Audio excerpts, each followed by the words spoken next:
VC നിയമന കേസിൽ നിർണായക ഉത്തരവുമായി സുപ്രീം കോടതി. VC തിരഞ്ഞെടുക്കാൻ ജസ്റ്റിസ് സുധാൻഷു ദൂലിയയ്ക്ക് നിർദ്ദേശം. സർക്കാരും ഗവർണറും തമ്മിൽ സമവായമുണ്ടാകാത്തതിനാലാണ് സുപ്രീം കോടതിയുടെ നിർദ്ദേശം. ബി ബാലഗോപാൽ വിവരങ്ങളുമായി നമ്മളോടൊപ്പം ചേരുകയാണ്. ബാലു, ഇത് പ്രതീക്ഷിച്ചിരുന്ന ഒന്നാണ്. ഏറ്റവും അവസാനം പി രാജീവും ആർ ബിന്ദുവും ഗവർണറുമായി നടത്തിയ ചർച്ച പോലും പരാജയപ്പെട്ടു. ഇതിൽ സമവായം ഉണ്ടായില്ലെങ്കിൽ കോടതി ഇടപെടും എന്നുള്ളത് നേരത്തെ തന്നെ പ്രതീക്ഷിച്ചിരുന്ന ഒരു കാര്യമാണ്. ആ നിലയ്ക്ക് പോവുകയാണ്. ഏറെക്കുറെ പ്രതീക്ഷിച്ചിരുന്ന തരത്തിലുള്ള ഒരു ഇടപെടലാണ് സുപ്രീം കോടതിയുടെ ഭാഗത്ത് ഇന്ന് ഉണ്ടായിരിക്കുന്നത്. ഇന്ന് ജസ്റ്റിസ് JB പർദീവാലയും KV വിശ്വനാഥും അടങ്ങുന്ന ബെഞ്ചാണ് ഈ കേരളത്തിലെ 2 സർവകലാശാലകൾ, അതായത് ഡിജിറ്റൽ സർവകലാശാലയിലും സാങ്കേതിക സർവകലാശാലയിലെയും വൈസ് ചാൻസലർമാരെ നിശ്ചയിക്കാൻ ഈ ജസ്റ്റിസ് സുധാൻഷു ദുലിയോട് നിർദ്ദേശിച്ചിരിക്കുന്നത്. നേരത്തെ ജസ്റ്റിസ് സുധാൻഷു ദുലിയുടെ അധ്യക്ഷതയിലുള്ള സെർച്ച് കമ്മിറ്റിയാണ് ഈ വൈസ് ചാൻസലർമാരായി നിയമിക്കേണ്ടവരുടെ പട്ടിക തയ്യാറാക്കിയിരുന്നത്. ഈ പട്ടിക പിന്നീട് മുഖ്യമന്ത്രിക്ക് കൈമാറിയിരുന്നു. മുഖ്യമന്ത്രി മുൻഗണനാക്രമം അനുസരിച്ച് ഗവർണർക്ക് കൈമാറിയിരുന്നു. മുൻഗണനാക്രമം നിശ്ചയിച്ച് ഗവർണർക്ക് കൈമാറിയിരുന്നു. പക്ഷേ സിസ തോമസിന്റെ പേരിൽ ഈ മുഴുവൻ ചർച്ചകളും വഴിമുട്ടുകയായിരുന്നു. ഇന്ന് സംസ്ഥാനം സുപ്രീം കോടതിയെ അറിയിച്ചത് ഈ സിസ തോമസ് ഒഴികെ ബാക്കി ആരെ വേണമെങ്കിലും തങ്ങൾ വൈസ് ചാൻസലറായി നിയമിക്കാൻ വേണ്ടി അനുവദിക്കാം, അല്ലെങ്കിൽ തങ്ങൾ അതിനെ അംഗീകരിക്കാമെന്നായിരുന്നു വ്യക്തമാക്കിയിരുന്നത്. പക്ഷേ സിസ തോമസിന്റെ കാര്യത്തിൽ ഒരു തരത്തിലുള്ള വിട്ടുവീഴ്ചയ്ക്കും ഗവർണറും തയ്യാറായിരുന്നില്ല. ഇതിനിടെ ഗവർണർ മുഖ്യമന്ത്രിക്ക് അയച്ച ഒരു കത്ത് മുദ്രവെച്ച കവറിൽ നിന്ന് അറ്റോർണി ജനറൽ സുപ്രീം കോടതിക്ക് സാങ്കേതിക സംശയം കൂടെ നിലനിൽക്കുന്നുണ്ട്. ബാലു, ഇപ്പോ മുൻഗണനാക്രമം മുഖ്യമന്ത്രി നൽകുന്ന മുൻഗണനാക്രമം അനുസരിച്ചായിരിക്കണം നിയമനം എന്ന കാര്യം സുപ്രീം കോടതി തന്നെ പറഞ്ഞ കാര്യമാണ്. പക്ഷേ ഈ സിസ തോമസിന്റെ കാര്യത്തിലാണ് കടുംപിടുത്തമുണ്ടായത്. മുൻഗണനാക്രമം സർക്കാർ നിശ്ചയിക്കാൻ കോടതി പറഞ്ഞു, പക്ഷേ സിസയെ നിയമിക്കരുത് എന്നൊരു കുറിപ്പ് സർക്കാർ കൈമാറി. ആ കുറിപ്പിന് എന്തെങ്കിലും തരത്തിലുള്ള സാധുതയോ സുപ്രീം കോടതി കൽപ്പിച്ചു നൽകിയിട്ടുണ്ടായിരുന്നോ? ഈ കുറിപ്പാണ് ഇന്ന് കോടതിയിലേക്ക് എത്തുന്നത്, അതുകൊണ്ടാണ് ചോദിച്ചത്. മാധു, ഇന്ന് ആ കുറിപ്പല്ല എത്തിയിരുന്നത്, മറിച്ച് ഗവർണർ മുഖ്യമന്ത്രിക്ക് കൈമാറിയിരുന്ന ഒരു കത്ത്. ആ കത്ത് മുദ്രവെച്ച കവറിൽ ഇന്ന് അറ്റോർണി ജനറൽ സുപ്രീം കോടതിക്ക് കൈമാറാൻ വേണ്ടി ശ്രമിക്കുകയാണ് ഉണ്ടായത്. ആ കത്തിന്റെ ഉള്ളടക്കം എന്താണ് എന്ന് ആർക്കും ഇതുവരെയും വ്യക്തമായിട്ടില്ല. പക്ഷെ കത്ത് സ്വീകരിക്കുവാൻ ജസ്റ്റിസ് JB പർദീവാല തയ്യാറായില്ല. പക്ഷേ അദ്ദേഹം പിന്നീട് പറഞ്ഞത് ഏതായാലും ഈ ജസ്റ്റിസ് സുധാൻഷു ദുലിയുടെ അധ്യക്ഷതയിലുള്ള സമിതിയായിരുന്നു ഈ പാനൽ തയ്യാറാക്കിയിരുന്നത്.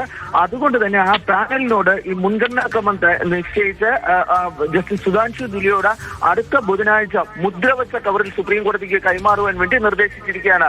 അതിന്റെ അടിസ്ഥാനത്തിൽ ഇപ്പോൾ ഈ വൈസ് ചാൻസലർ നിയമനം നടത്തുമെന്നാണ് ഇപ്പോൾ സുപ്രീം കോടതി വ്യക്തമാക്കുകയും ചെയ്തിരിക്കുന്ന. ഫലത്തിൽ കേരളത്തിലെ 2 സർവകലാശാലകൾ, സാങ്കേതിക സർവകലാശാലയിലെയും അതുപോലെ തന്നെ ടെക്നിക്കൽ ഡിജിറ്റൽ സർവകലാശാലയിലെയും വൈസ് ചാൻസലർമാരെ തിരഞ്ഞെടുക്കുവാനുള്ള ഒരു നിർദ്ദേശം ഇപ്പോൾ ഈ ജസ്റ്റിസ് സുധാൻഷു ദുലിയയ്ക്ക് സുപ്രീം കോടതി കൈമാറിയിരിക്കുകയാണ്. അങ്ങനെയാണെങ്കിൽ ഇപ്പോൾ ഈ ജസ്റ്റിസ് പരിഗണിക്കുന്ന മുൻഗണനാക്രമം മുഖ്യമന്ത്രി നൽകിയത് തന്നെ ആയിരിക്കില്ലേ? അങ്ങനെ ഒരിക്കലും നമുക്ക് പറയാൻ വേണ്ടി കഴിയില്ല. കാരണം ജസ്റ്റിസ് സുധാൻഷു ദുലിയ ഈ ആൽഫബറ്റിക്കൽ ഓർഡറിലാണ് ഈ മുഖ്യമന്ത്രിക്ക് തന്റെ ഈ ശുപാർശ കൈമാറിയിരുന്നത്. അത് മെറിറ്റ് അടിസ്ഥാനത്തിലായിരുന്നില്ല അദ്ദേഹം കൈമാറിയിരുന്നത്. തുടർന്ന് മുഖ്യമന്ത്രിയാണ് ഈ മുഖ്യമന്ത്രിയുടെ താല്പര്യം അനുസരിച്ചുള്ള ഒരു പട്ടിക ഗവർണർക്ക് കൈമാറുകയും ചെയ്തിരുന്നത്. ഇനി ജസ്റ്റിസ് സുധാൻഷു ദുലിയയുടെ അധ്യക്ഷതയിലുള്ള ജസ്റ്റിസ് സുധാൻഷു ദുലിയ ഏത് അടിസ്ഥാനത്തിലുള്ള ഒരു മുൻഗണനാ പട്ടികയാണ് കോടതിക്ക് കൈമാറുക എന്ന കാര്യത്തിൽ നമുക്കൊരു വ്യക്തതയില്ല. ഇതിൽ ഒരു കാര്യത്തിലാണ് ഇനി ഉത്തരവ് വരുമ്പോൾ ഒരു വ്യക്തത വരുത്തേണ്ടത്. കാരണം ഈ കോടതിയിൽ വാക്കാൽ പറയുമ്പോൾ ജസ്റ്റിസ് JB പർദീവാല പറഞ്ഞത് ജസ്റ്റിസ് സുധാൻഷു ദുലിയ ഈ പുതിയ വൈസ് ചാൻസലർമാരെ തിരഞ്ഞെടുക്കട്ടെ എന്നാണ്, അത് നിശ്ചയിക്കട്ടെ എന്നായിരുന്നു പറഞ്ഞിരുന്നത്. പക്ഷേ ഉത്തരവിൽ ഈ സമിതി തീരുമാനിക്കട്ടെ, അതായത് ജസ്റ്റിസ് സുധാൻഷു ദുലിയയുടെ സമിതി തീരുമാനിക്കട്ടെ എന്ന ഒരു പരാമർശം അദ്ദേഹത്തിന്റെ ഭാഗത്ത് നിന്നുണ്ടാകുകയും ചെയ്തിട്ടുണ്ട്. അതുകൊണ്ട് ഇനി സമിതിയാണോ ജസ്റ്റിസ് ദുലിയാണോ എന്ന കാര്യത്തിൽ ഒരു വ്യക്തത സാങ്കേതികമായി വരുത്തേണ്ടതുണ്ട്.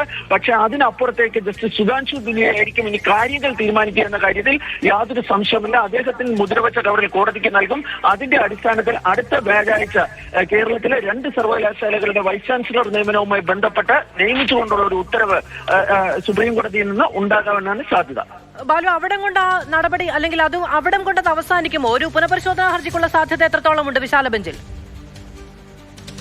പുനഃപരിശോധനാ ഹർജിയൊക്കെ നൽകാമായിരിക്കും. പക്ഷേ 2 കൂട്ടരും അംഗീകരിച്ചുകൊണ്ടാണ് ഇപ്പോൾ ജസ്റ്റിസ് സുധാൻഷു ദുലിയെ ഈ സെർച്ച് കമ്മിറ്റി അധ്യക്ഷനാക്കുന്നത്. അദ്ദേഹത്തിന്റെ നേതൃത്വത്തിൽ ഈ നടപടിക്രമങ്ങൾ പുരോഗമിക്കുകയും ഒക്കെ ചെയ്തിരുന്നത്. അതുകൊണ്ട് ഇനി ഒരു പുനഃപരിശോധനാ ഹർജിക്കൊക്കെയുള്ള സാധ്യത കുറവാണ്. കാരണം സ്വാഭാവികമായും ജസ്റ്റിസ് ദുലിയ പറയുന്ന പേരുകൾക്കായിരിക്കും ഇനി മുൻഗണന ലഭിക്കുന്ന. അതിന്റെ അടിസ്ഥാനത്തിൽ ഈ നിയമനവുമായി ബന്ധപ്പെട്ട് തുടർ നടപടികൾ നടക്കുവാനാണ് സാധ്യത.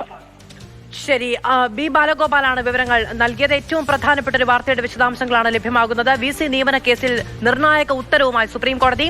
VCയെ തിരഞ്ഞെടുക്കാൻ ജസ്റ്റിസ് സുധാൻഷു ധൂലിയയ്ക്കാണ് നിർദ്ദേശം നൽകിയിരിക്കുന്നത്. സർക്കാരും ഗവർണറും തമ്മിൽ സമവായം ഉണ്ടാകാത്തതിനാലാണ് സുപ്രീം കോടതിയുടെ നിർദ്ദേശം. കഴിഞ്ഞ ദിവസമാണ് ഗവർണറും മന്ത്രി പി രാജീവും ഉന്നത വിദ്യാഭ്യാസ മന്ത്രി ആർ ബിന്ദുവും തമ്മിൽ ചർച്ചയുണ്ടായത്. പക്ഷേ അവിടെയും സിസ തോമസ് എന്ന ഒരൊറ്റയാളുടെ പേരിൽ തട്ടി എല്ലാ സമവായ സാധ്യതകളും അവസാനിക്കുകയായിരുന്നു.